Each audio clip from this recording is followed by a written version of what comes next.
नमस्कार, मैं doctor Vansha Pathania, paediatrician and neonatologist, apex hospital Dharamshala से।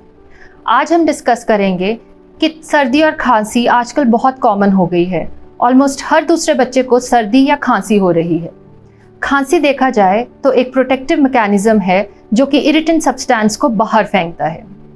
खांसी के कई वजह हो सकते हैं। मोस्ट कॉमनली ये किसी इन्फ्लेमेशन, इन्फेक्शन या एलर्जी की वजह से हो सकता है।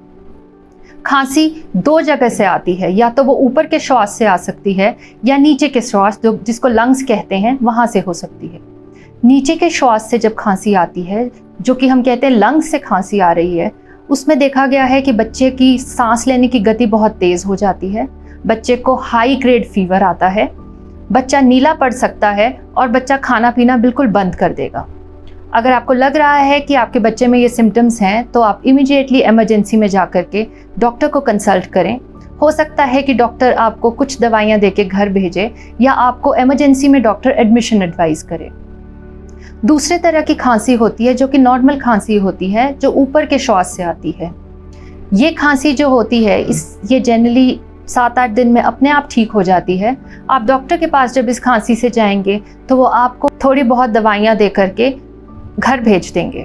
उसके बाद आपने कुछ डेंजर साइंस को अपने दिमाग में रखना है कि बच्चे का खाना पीना स्वस्थ है, बच्चा सुस्त तो नहीं पड़ रहा, बहुत इरिटेटेड तो नहीं फील कर रहा है, सांस तो नहीं तेज़ ले रहा है। अगर ऐसा कुछ है तो आप फिर से आएँ और अपने डॉक्टर को कंसल्ट करें।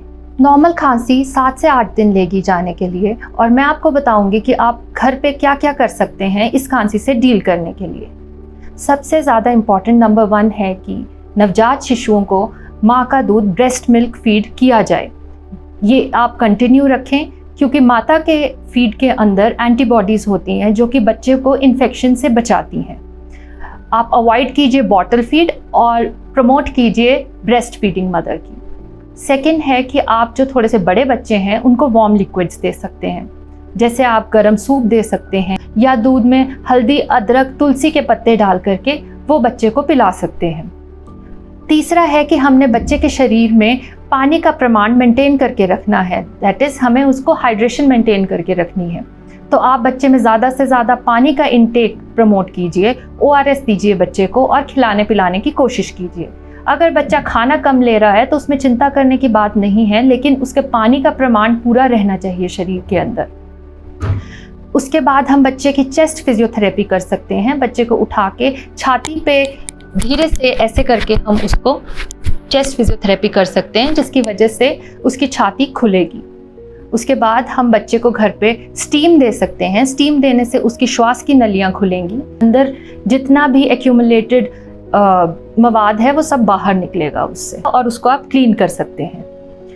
लेकिन इसका आपने एक चीज़ ध्यान में रखना है कि जब भी आप स्टीम दें तो किसी ऐसे बर्तन में स्टीम ना हो जिसकी वजह से बच्चे को बर्न्स हो जाएं। देखा गया है कि स्टीम लेते वक्त एक्सीडेंटल बर्न्स जो हैं वो बहुत कॉमन है। तीसरा, उसके बाद आप दे सकते हैं नेज़ल सलाइन ड्रॉप्स आती हैं। ये सलाइन ड्रॉप्स आप दोनों नाक में डाल करके धीरे धीरे नाक की मसाज करके आप देखेंगे कि अंदर जितना भी एक्यूमुलेटेड मवाद है वो सब बाहर निकलेगा उससे।